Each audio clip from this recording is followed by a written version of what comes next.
જય મહાદેવ, જય માતાજી મિત્રો. હું આવી ગયો છું ધાંધલપુર, અને ધાંધલપુરની એવી અજાણી વાવ કે ધૂંધળીનાથની વાવ છે, મિનલ દેવી વાવ. એ આજે દેખાડવા આવ્યો છું, તો ચાલો આપણે જોઈ લઈએ.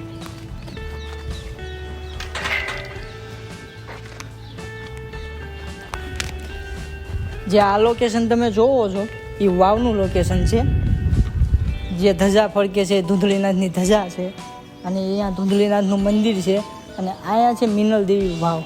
અને એ મિનલ દેવી વાવ એટલી જૂની વાવ છે કે એના તમને પથ્થર તમે જોઈને કહી દેશો કે આ કેટલી જૂની વાવ છે. તમને પથ્થર જે ઓગળી ગયા છે, પીગળી ગયા છે, એ પથ્થર પાણીમાં રહી રહીને એટલા મજબૂત પથ્થર ઈજી છે. એ ઓય અડીખમ જેવી જે આપણી સંસ્કૃતિ ઊભી છે એને હું બતાવવા આજ લાવ્યો છું.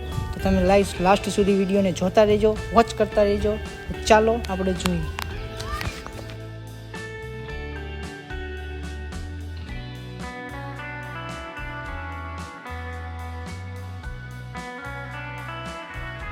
આ ધૂંધળીનાથની જે વર્ષો બનાવેલી જે જૂની વાવ છે એ વાવ હું તમને આજ બતાવવા લાવ્યો છું.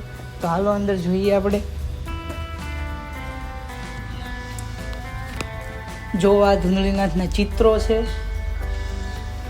હજારો વર્ષો પહેલાં જે આ ચિત્રો દોરેલા છે, તમે કલ્પના કરી શકો છો તો કઈ રીતના ચિત્રો છે, કેટલા ઓગળી ગયા છે જે પથ્થરના છે. એ આ ચિત્રો છે, એની ઉપર જે લગાવ્યા છે, સિંદૂર લગાવવામાં આવ્યા છે.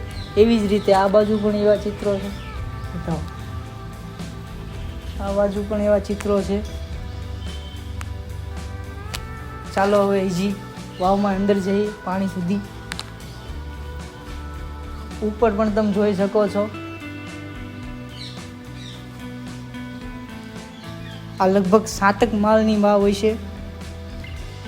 મારી જાણકારી મુજબ આ 7 માળની વાવ હોય છે. એવી જ રીતે અહીંયા પણ કોઈ અક્ષરથી લખેલું છે આ ઋણ સરા, એવી રીતે અક્ષરથી. એવી રીતે અહીંયા લખ્યું છે, હું અક્ષર લખ્યા છે, એક અહીંયા અક્ષરથી લખ્યું છે. આવા જે પ્રાચીન ચિહ્નો છે આપણી ભારતની સંસ્કૃતિના, તે આવા છે. હાલો હજી આપણે અંદર જઈએ. 52 મીટર આગળ જે છે એ શ્રી વિષ્ણુ ભગવાનની મૂર્તિ છે. જેની મૂર્તિ છે તૂટી ગઈ છે, પણ પ્રાચીન જે વસ્તુ છે એ આપણી ભારતની સંસ્કૃતિની છે, અને આને ટકાવી રાખવા માટે આપણે ઘણી મહેનત કરી છે. અને આજ હું તમને બધું બતાવવા આવ્યો છું, કારણ કે આપણી સંસ્કૃતિ એમને જળવાઈ રહે.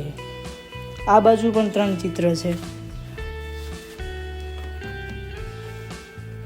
કહેતા તો લાગતું નથી, પણ ચિત્ર લગભગ બ્રહ્મા, વિષ્ણુ, મહેશ એવી રીતના ચિત્ર હોય એવું લાગે છે.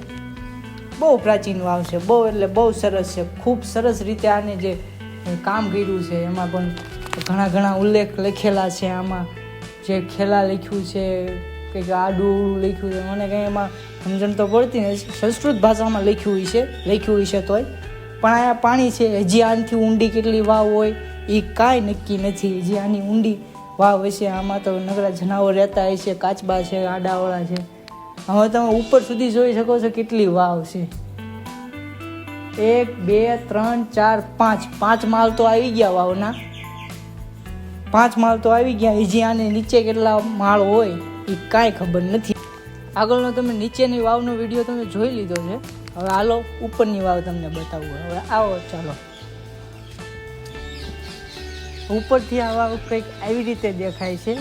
એનું તમે દ્રશ્ય જોઈ શકો છો કે કેટલી પુરાણી, કેટલા પથ્થર જૂના છે. એના સમારકામ પણ આનું કરેલું છે.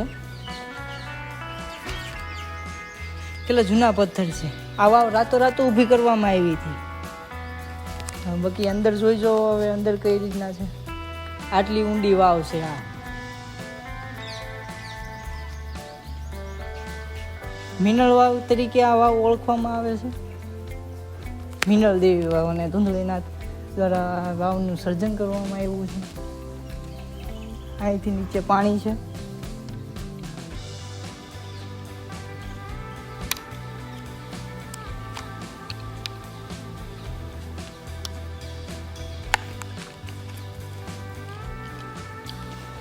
આ વાવની વિશેષતા તો એ છે કે આ વાવ રાતે રાત ઊભી કરવામાં આવી છે. આપણી ભારતની સંસ્કૃતિમાં જે આ એ કહેવામાં આવે છે પહેલો હિસ્સો છે આ વાવનો. અને આ કૂવો તમને વાવનો જે મેઇન છે પાર્ટ એ ખૂબ જ ઊંડો છે.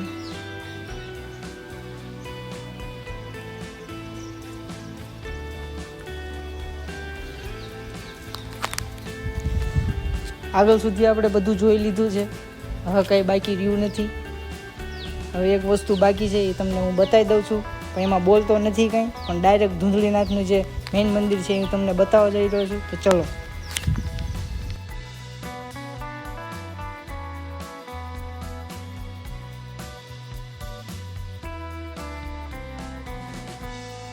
એટલે આવી રીતના જ આવા જ વિડીયો જોવા માટે લાઈક કરો, શેર કરો અને સબસ્ક્રાઈબ કરવાનું ભૂલતા નહીં.